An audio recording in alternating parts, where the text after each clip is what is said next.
तिरोशि की कहानी। एक राजा रानी थे। धन तो बहुत था लेकिन उनको कोई संतान नहीं थी। एक दिन रानी अपने दरवाजे पर खड़ी थी। भंगन आई और उसे देखकर मुंह फेर लिया और घूंघट निकाल लिया। रानी बोली, भंगन तूने ये क्या किया? मुझे देखकर घूंघट निकाल लिया। भंगन बोली, रानी जी, बिना औलाद के वाले का मुंह देखने से रोटी भी नहीं मिलती। यह सुनकर रानी को बहुत दुख हुआ और चादर ओढ़कर लेट गई। राजा आया और कहने लगा, रानी कैसे लेट गई? रानी बोली, जब मैं हमें जात की भंगन भी ऐसी बात कहे तो हमारा क्या जीना है? राजा ने कहा, इसमें बुरा क्या मानना है? उठो, अन्न खाओ, पानी पियो, जैसा कोई होता है वैसा ही कहा जाता है। रानी नहीं मानी। राजा बोला, मैं कानों सुनी नहीं मानूं, आंखों से देखूंगा। अगले दिन राजा दरवाजे पर खड़ा हो गया। भंगन आई और राजा को देखकर पीठ फेर ली और घूंघट निकाल लिया। राजा बोला, भंगन तूने ये क्या किया? तब भंगन बोली, राजा जी, बिना औलाद वाले का मुंह देखने से रोटी भी नहीं मिलती। राजा उसके पीछे पीछे चल दिया। उस दिन भंगन को कहीं भी रोटी नहीं मिली। राजा को बहुत दुख हुआ। राजा रानी घर से निकल गए। दुनिया पूजा करके घर चली जाए, लेकिन वे दोनों पूजा करें और मंदिर के पीछे जाकर बैठ जाएं। 12 साल हो गए। एक दिन पार्वती जी शिव जी से बोली, महाराज, ये दो मुसाफिर हैं। दुनिया पूजा करे, अपनी घर चली जाए, लेकिन ये दोनों मंदिर के पीछे खड़े हैं। इन्हें क्या चाहिए? पार्वती बोली, महाराज, इनके संतान नहीं है इन्हें। और शिवजी बोले, महाराज, संतान तो इनके भाग्य में ही नहीं है।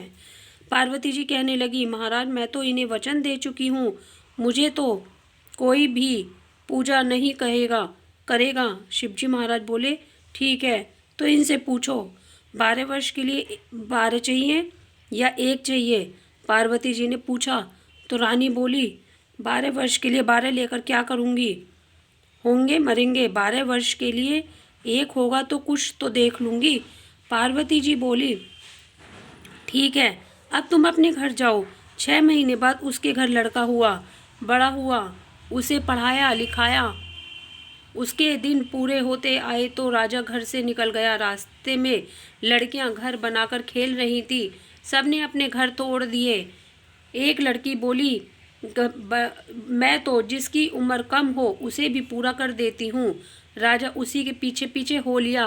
राजा लड़की की माँ से बोला, अपनी लड़की का रिश्ता मेरे लड़के से कर दो। लड़की की माँ बोली, तुम राजा महाराजा, हम गरीब जाट हैं। राजा बोला, मुंह से मांगो तो क्या डर है? बिया गोना हो गया, रहन सहन लगे। रानी सोचने लगी, अगर मेरा बेटा न रहा तो वीरानी बेटी को कैसे देखूंगी? बहू कहने लगी, माँ जी, क्या बात है? जब से मैं आई हूँ आप उदास रहती हो। मेरा देना लेना अच्छा नहीं लगा या मैं नहा भाई? सास बोली, बहू, ऐसी बात नहीं है, मेरे बेटे की आगे उम्र ना है, इससे मैं उदास रहती हूँ। बहू बोली, ये तो मेरे बाएं हाथ का खेल है। वन उजाड़ में महल चिना दो, चारों कोनों में पहरे लगा दो, मकड़ी आए ना जाल आ जाए, इन्हें लिटा दो, मुझे बैठा दो।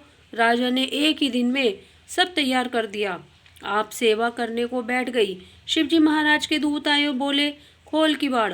पानी बोला, मेरा पहरा है। जो सारी दुनिया पानी बिना रह जाए तो मैं भी रह लूँगी। दूत लौट गए। दूसरी बार दूत आए, बोले, खोल किवाड़। अन्न बोला, मेरा पहरा है।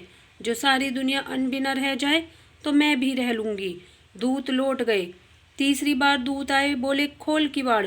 अग्नि बोली, मेरा पहरा है। जो दुनिया अग्नि बिना रह जाएगी तो इनके बिना भी बीच जाएगी। दूत लौट आए। चौथी बार दूत आए, बोले, खोल किवाड़। रुई घी बोला, मेरा पहरा है। जो सारी दुनिया जोत बत्ती ना करे तो मैं भी रह लूँगी। दूत जाकर शिवजी महाराज से कहने लगे कि महाराज, वहाँ तो पहरे लगा रखे हैं, किवाड़ नहीं खुलते। शिवजी महाराज बोले, ऐसी कौन है जो अपने बच्चे को बचाने के लिए ऐसे पहरे लगा रखे हैं? पार्वती जी बोली, मैं भी चलूँगी। शिवजी बोले, तुम यहीं रहो, तुम जहाँ भी जाती हो वहीं अड़चन लगाती हो।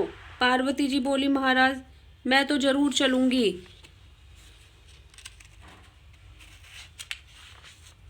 मैं भी तो देखूं ऐसी कौन है जो ऐसे पहरे लगा रही है। आगे आगे शिव जी महाराज, पीछे पीछे पार्वती जी चल दी। जाकर बोले, खोल किवाड़।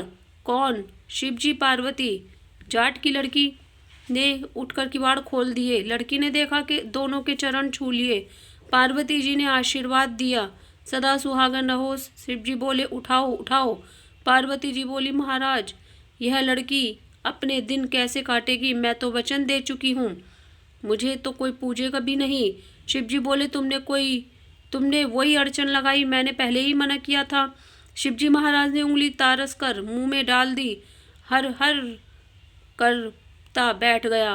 पार्वती जी ने अपने बिछुए से पहना दिए। पार्वती मैया जैसा सुहाग उसे दिया वैसा सबको देना। कहते सुनते हुंकारा भरते सबका भला करना। पार्वती मैया की जय।